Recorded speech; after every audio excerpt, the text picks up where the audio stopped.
You're listening to Municast, the podcast that discusses municipal leadership. Season 5 of Municast is brought to you by SaskTel's Innovation and Collaboration team. SaskTel can help you sort through the noise to create solutions that add value quickly, whether it's reducing your environmental footprint, driving investment, community development, or just saving money. Contact your SaskTel account manager to find out more. Municast is hosted by SUMA, the voice of Saskatchewan's hometowns. I'm Stephanie, SUMA's Education and Events Coordinator, and in Season 5 of Municast, we are discussing how truth and reconciliation relates to municipalities. On this episode, I'm joined by Rhett Sangster and Shaid Heimbecker from the Office of the Treaty Commissioner. Rhett works with the Office of the Treaty Commissioner, coordinating efforts to engage both the public and community leaders on the nature of reconciliation in Saskatchewan. This process aims to work with as many partners as possible to identify shared priorities and a broadly owned vision for the future. Rhett grew up in Treaty 6 territory in Tisdale, Saskatchewan, and is a graduate of the University of Saskatchewan with a Bachelor of Arts in Political Studies. He moved to Ottawa in 2000 to become a Foreign Service officer and has spent the majority of his career working on issues of international conflict and peace building. He spent 3 years posted as a diplomat in Turkey, led a successful effort to improve dialogue and cooperation between Afghan and Pakistani border officials, and coordinated Canadian international policy on mediation, peace processes, and the effects of war on women and girls. Rhett accepted a Rotary Peace Fellowship in 2012 and graduated in 2014 with a Master's in International Development Policy from Duke University. His thesis focused on conflict prevention and reconciliation in Saskatchewan. Shaid Heimbecker is a member of the Muskoday First Nation on Treaty 6 territory.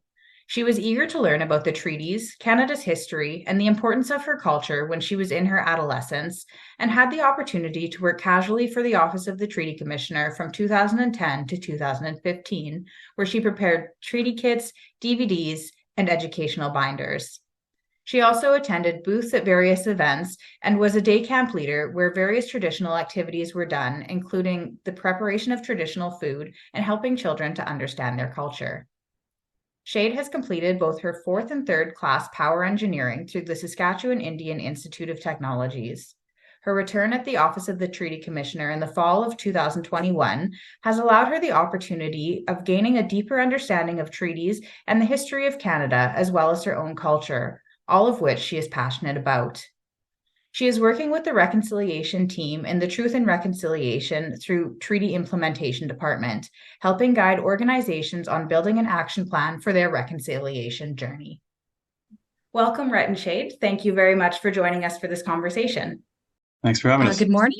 Yeah, thank you for having us today. The Truth and Reconciliation Commission of Canada has outlined 94 calls to action, with a portion of those calls directed towards government, some to all levels of government, including municipalities. In our first conversation of this season of the podcast, lawyer John Stefaniak spoke with us about the legal requirements for municipalities to engage with the Truth and Reconciliation Commission's calls to action. And while there are a few legal requirements, John did highlight that education is a crucial component of reconciliation that municipalities can be partaking in. So the Office of the Treaty Commissioner offers resources and opportunities for Saskatchewan communities to start their reconciliation journey. What are some of the first steps that municipalities can take to begin or strengthen their reconciliation journey? So I would have to say the first steps would be to educate yourself and to become aware of the hard truths of Canada's past and what led us to where we are today. But not only Canada's past, it's really beneficial to look into your local history as well. Which treaties were signed on the territories that you live in? Who lived on the territory? What is the history of the people on the territory as well? I guess another step would be to become an advocate in your community and in your workplace as well.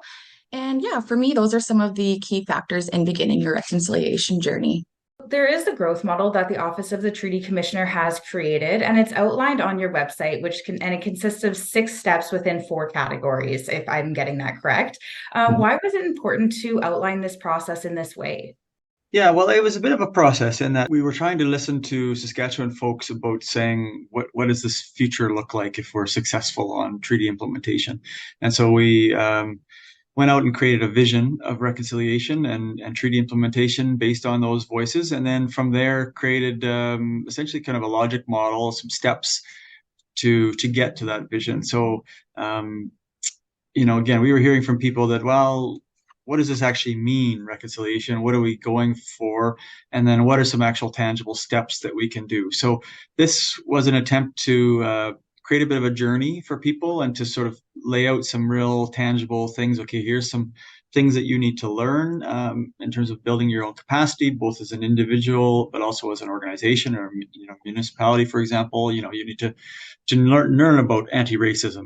Need to learn about treaties. You need to understand about Indigenous cultures and worldviews.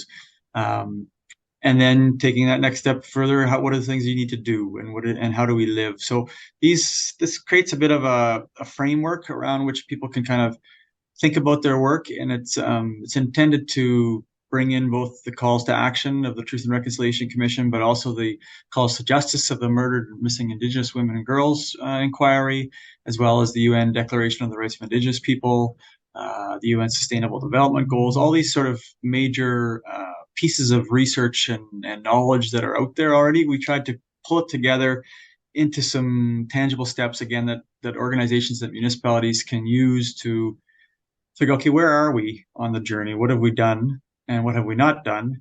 And how do we move forward? And how do we hold ourselves accountable? And how do we measure progress? And how do we figure out, is this making an impact in our communities? So that's why we sort of created this framework, the growth model, to try to help organizations move that needle together. So within that model, it kind of starts with the capacity changes and moves towards societal changes. What are some ways that municipalities can start working with their capacity changes?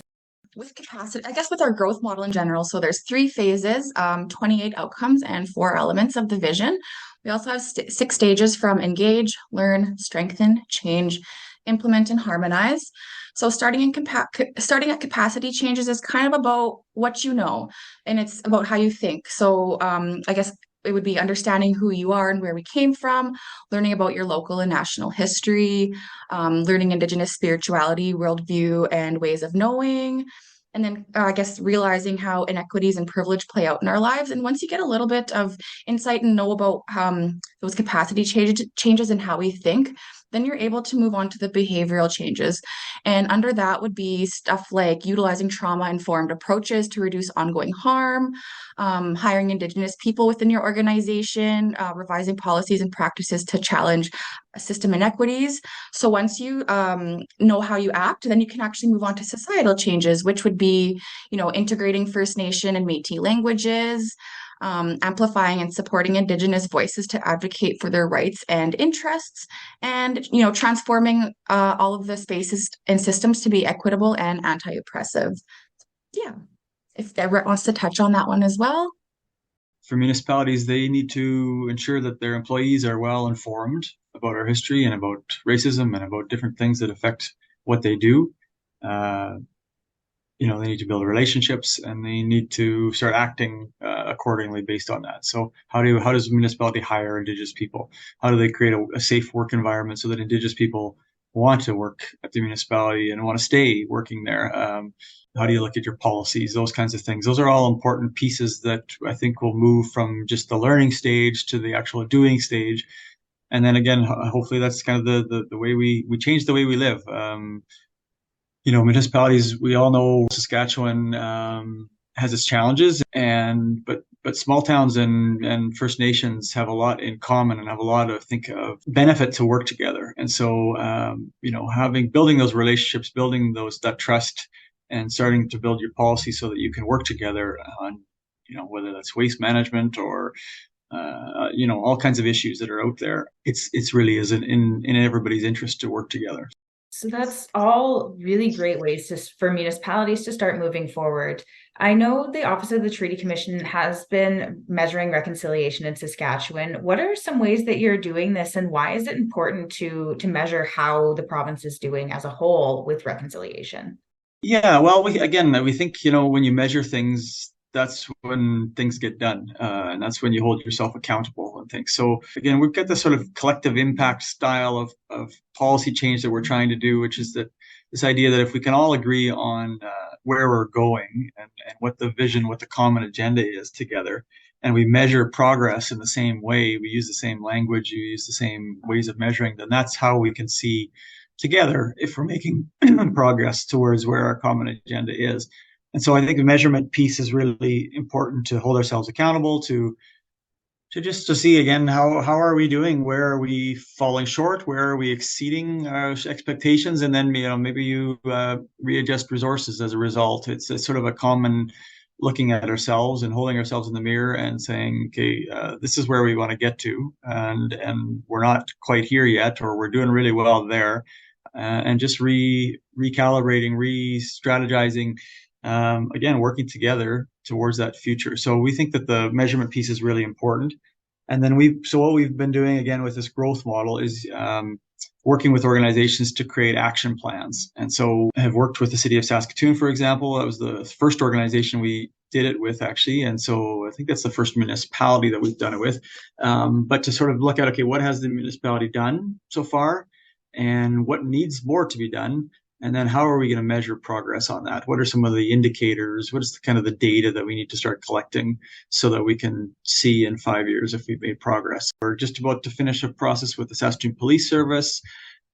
We've worked with SaskCulture. We've worked with a number of organizations to figure out where they are and how they move forward and how to measure progress. So we're excited that we have some tools that I think can help municipalities and other organizations to do that.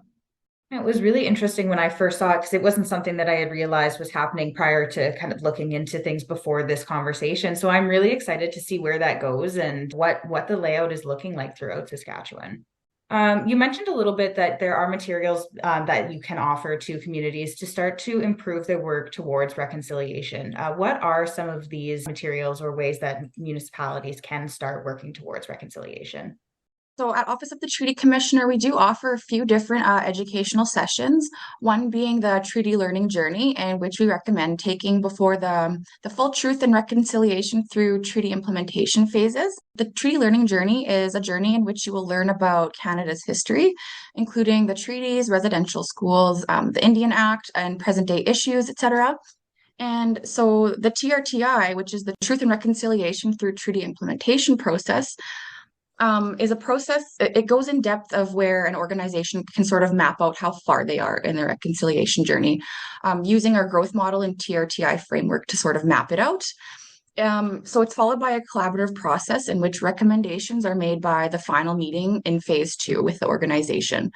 Phase 2 consists of putting an action plan behind the recommendations, so assigning timelines to those actions and as well as assigning, a champion to lead the process.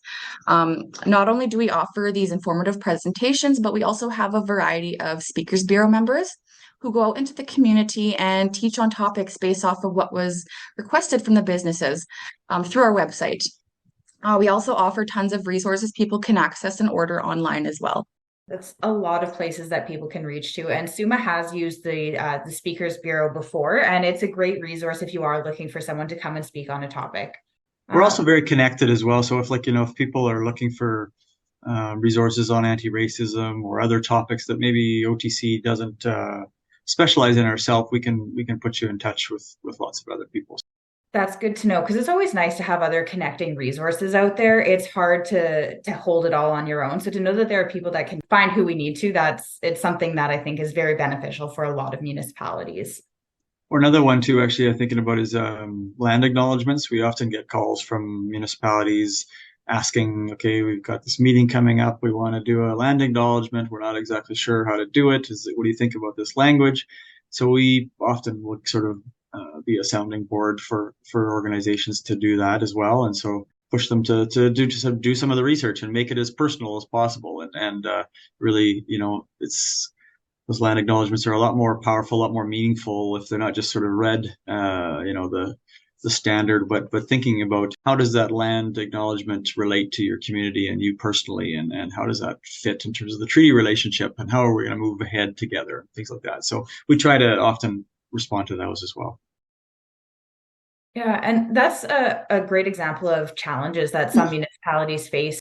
What are some of the other challenges that you've noticed within communities or municipalities? I guess it would be sort of the lack of really just not knowing who to reach out to and where to start. And I guess it would also be from limited budgets and resources as well. Yeah, and the fact that we just don't know each other very well, I think, between communities, First Nations and small towns. The Indian Act has kept us apart on purpose. That has been designed to do that way. And so, you know, there obviously lots of communities have relationships and have business relationships, have friendship relationships, sports relationships, all these things, but not, I think, at the level that it could be. And so I think that's sometimes a challenge, is that people don't know necessarily who to reach out to. And so we can sometimes play that matchmaker a little bit and try to introduce folks and things like that. So That's a great point, because I do think a lot of starting points for people is that relationship building, especially between municipalities and some of the surrounding First Nations. But people don't always know where to start or who to reach out to or how to do that in a way that's respectful. So it's great that you highlighted that.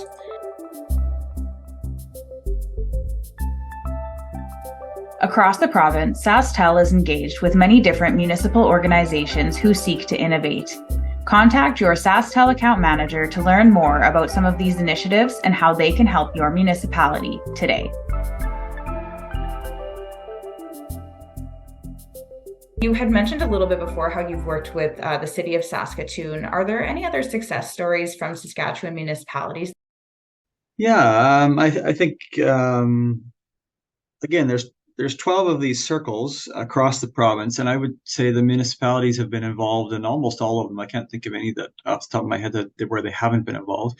So municipalities have been a key player in starting these up. So we've had mayors. The mayor in Lloydminster has been very involved. The mayor in Yorkton has been very involved. So, in terms of bringing those folks together, but so at an elected level, but also at we have staff as well from municipalities that are often at these circles and things. So, yeah, I mean, there's been lots of great success stories. Lloydminster just built or just painted a huge mural outside of the health authority building in downtown Lloydminster. Worked with folks from Onion Lake and a local artist, and they do ceremony, and they smudged it, and they did it with elders, and they created a beautiful mural of Indigenous kids and women and things like that. And so part of that is changing our spaces so that they're welcoming, and so I think reflecting Indigenous people in our towns. And Nipawin was another one that just created a big mural in downtown Nipawin. They've created signs outside, and they're sort of welcome to Nipawin signs. They've got a welcome to treaty territory and a little sign that talks about their relationship to treaty. I think at the power dam, actually, in Nipawin too, there's a big sign that they've created. And Lloydminster example has been the financial host for some of these circles. So some of the challenges of the reconciliation circles is they're not a nonprofit per se often, and they're not really they don't have some of the legal structures to go out and find funding. So often municipalities have kind of played that role to be able to go out and apply for the funding through the municipality and host the funding. And that has been super helpful. It's a very important role for the work and things. So yeah, I think there's lots of good stuff happening across the province. It's obviously we want to keep it up and speed it up in many ways, but there is lots of good stuff happening, I think, across the province. Well, it sounds like there is definitely, especially over the last few years, a real uptake in people wanting to work towards reconciliation. And even just what you've mentioned with the signs and things, those are great ways that people can learn about the history of the area that they're living in that they may not have known before. You mentioned those 12 reconciliation circles throughout Saskatchewan. How do they get started? Where are they located throughout the province? And what kind of, other than funding, what are the things that keep them going? Well, what keeps them going, I think, is just goodwill and energy from community members. The whole idea is to bring community leaders, both Indigenous, First Nation, Métis, and non-Indigenous together. And so we all know that there are lots of leaders in our communities that are working tirelessly to sort of make our communities better.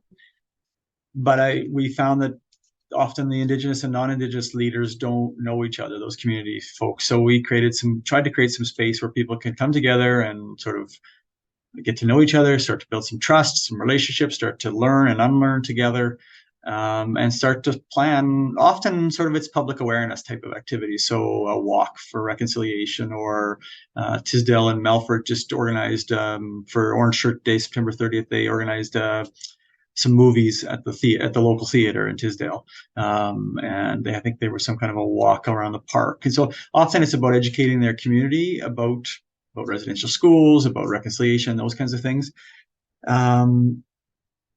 But yeah, so we often, the way it works is often somebody in a community will say we want to do some work on reconciliation.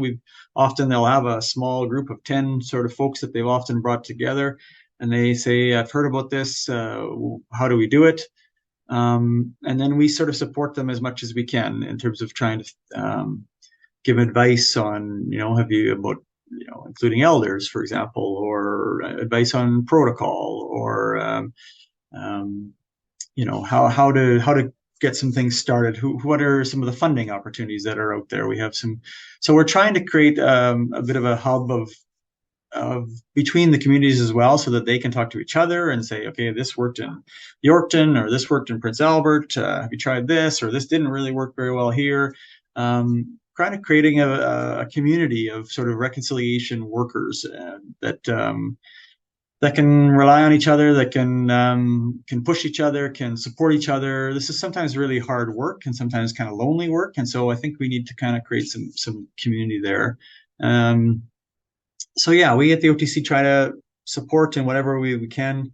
But it is also very local led, and so all the circles are very different in the way they act and the way they, their demeanor and their sort of character, I should say, which is fantastic, and that's, I think, sort of the strength. And that's one of the things I've learned traveling around this province, is that there is a lot of differences between Battleford and Yorkton, or Prince Albert and Regina, or there's differences in their communities, and that so we should handle reconciliation differently in each of these communities, and it has to be locally led, and it has to be based on the priorities and the relationships and the history that is locally there, or else I don't think it's going to be nearly as effective. So we try to support those local groups to lead it in whatever way they feel is best, but to support them and to understand what other groups have done so they can be inspired and build some community there too. I really like what you said there about the network and the opportunity to connect with others who are on their reconciliation journey, but also how something that works in one space may not work in another, because there are differences in the histories of each of those areas. The Office of the Treaty Commissioner has been working with hundreds of partner organizations since 2014 to develop a common vision for truth and reconciliation through treaty implementation. Can you tell me a little bit more about what the vision is for this and how it was created? The vision was, again, we started this in 2016, I think, in terms of actually going out and with, I guess, again, this idea that, okay, what does reconciliation mean, or what does treaty implementation mean? And let's imagine a generation from now that we've made some progress. What would that look like? And so we actually have this exercise that we do where we ask people to imagine themselves sitting around a fire in 25 years. And they're telling stories to a young person about how things have gotten better. And so we asked them to say, well, what stories are you telling? What's changed that you're proud of in 25 years? And so we did that exercise hundreds of times with thousands of people from all walks of life, from all across this province. And we collected that data, and we said, and that is where people came to us and said, okay, well, there's 4 sort of main themes that if we all work together on these 4 things, then that is going to create this common future for everybody, where our grandchildren and children are going to thrive together. So the 4 things are, the first one is about understanding our history. So this idea that we need to know what has happened here on this territory and what continues to happen on this territory. So we need to know about residential schools with 60 Scoop and all these different assimilation policies that the Canadian government created to essentially try to sort of assimilate and wipe out Indigenous people in Western Canada. We need to know that. we also need to connect with our own ancestors that have settled. So my ancestors settled in Southeast Saskatchewan in around 1900. I need to know where they came, where were they from, how do I connect with that? Because that's part of my treaty story and things. So that's the shared understanding of our history is that big piece there. Then second part of the vision is about vibrant cultures and worldviews. And that's about celebrating Indigenous, First Nations, and Métis cultures in our province, but also non-Indigenous cultures and the many people that have come here. We need to share space together, and we need to understand each other and celebrate those cultures and infuse it in everything we do. There's a real richness and I think, a real beauty, a treasure for us to sort of build on in terms of our cultures together. Third piece that people have said in that vision is that we need to have systems that benefit everybody. This idea that, our health systems, our education systems, our political systems, economic systems don't benefit everybody equally right now. And so how do we start to tear down and rebuild some of those systems so that everybody is benefiting? And then fourthly, people said that we need to have authentic relationships. So once we understand our history, once we've celebrating culture, once we have good systems, we're connected with relationship and kinship. And the treaty relationship was intended when the treaty commissioner and First Nation chiefs smoked the pipe together. They were imagining a future where we were family and we were friends and we were brothers, and we'd work together. Justice Sinclair, one of the Truth and Reconciliation commissioners, talks about reconciliation being, I want to be your friend, and I want you to want to be my friend, and I want our children to be friends and work together. And so that is, I think, at its simplest form, what truth and reconciliation is. And if we're friends, then we do things for each other to help each other and then to work together. And so, yeah, so that vision is those four elements: understanding our history, vibrant cultures, systems that benefit us all, and authentic relationships. And that's kind of the basis upon which we have built the growth model and the measurement work and all these pieces that we've worked towards. So hopefully that is something that people can get inspired by and can see themselves in and want to work towards. It does sound very inspiring, and I hope the same thing, that it is something that others can see themselves in as well. My last question here for you is around the reconciliation action plans. Could you tell me a little bit more about those and what kind of activities they may include for anybody who's listening and wants to think about what their next steps might be? Yeah, for sure. So the action plan is actually a part of our Truth and Reconciliation through Treaty Implementation Framework. So essentially, they are created through a collaborative process between any organization and the Office of the Treaty Commissioner. So in phase one, we gather as much information as we possibly can from the organization, and from there, the recommendations will be made by the final session in phase one. Then comes phase two, which is when the implementation sort of comes into play. So with those actions, we're assigning timelines and people who are going to lead those processes, which we call them champions. And yeah, so by the end of phase two, once that's all finished up, we're gonna kind of amalgamate the two reports together. Those two amalgamated reports are actually what we call the action plan. So the actions, I guess, are kind of steps taken to put in motion the recommendations that were made in phase one. And yeah, so I guess some examples of actions could be something as simple as putting a land acknowledgement placed in the main space of a business. So when people walk in, they feel more warm, or they feel more welcome coming in to the building. And number two could be something like an organization hosting a lunch and learn maybe once a month based on treaties or Indian residential schools, or something, where all cultures are sharing information about each other. Yeah, just giving information to each other that maybe one another didn't know before.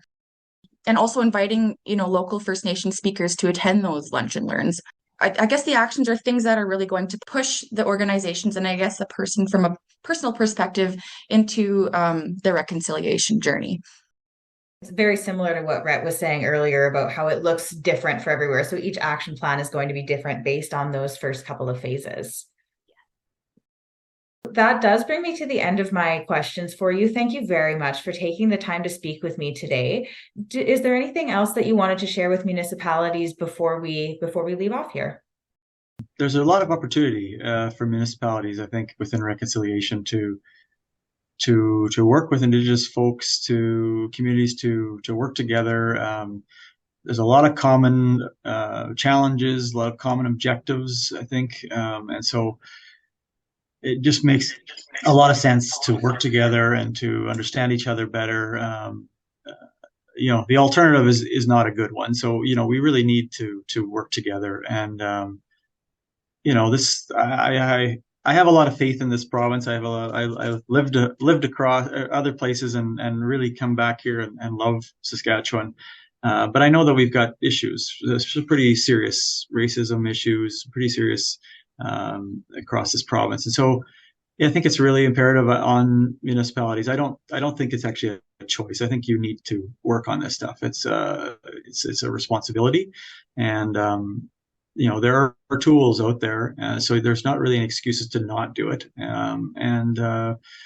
So that's the sort of negative side of it. But the positive side is that I think there's a whole wealth of things that you will gain as a municipality by doing some of this work. And so just invite you to continue your journey. I'm sure that all of the listeners have already started some things, but even by listening to this podcast, I'm sure they've already started their journey and things. So I just encourage them to keep going. Every step forward is a step forward, and this is a generational journey. We're not going to get it done in a year or 2 years or even 5 or 10 years probably, but one step at a time, and let's work on making this province a better place for everybody. Thank you very much again for your time today, Rhett and Shaid. This has been a really engaging conversation, and I appreciate you taking time out of your very busy schedules to sit down with me and have it. Our pleasure, and thank you for having us, Stephanie. This brings us to the end of another episode of Municast. Stay tuned for episode 3, Indigenous Engagement with SaskTel, airing on November 29th.